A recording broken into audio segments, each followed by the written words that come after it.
Good morning, bossing.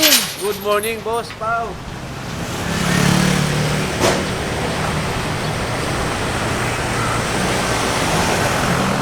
Para sa update ng traffic sa Quezon City, like and follow QC Traffic Transport Management Department.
Sa dami ng sakit ngayon, importanteng protektado tayo at ang ating pamilya. Andito ako para i-share sa inyo ang Ozonizer 2C. Safe na ozone air purifier. 100 square meters ang kaya nitong protektahan sa ating tahanan. Kung mahal nyo ang inyong pamilya, mas mahal magkasakit. Prevention is better than cure. If you want to know more, visit Facebook page Super Oxygen or call 0917-755-0889. Maraming salamat sa iyo. Walang papapaw. So thank you so much sa walang sawang support, tiwala. Thank you sa Panginoon at ingat kayo palagi. God bless you.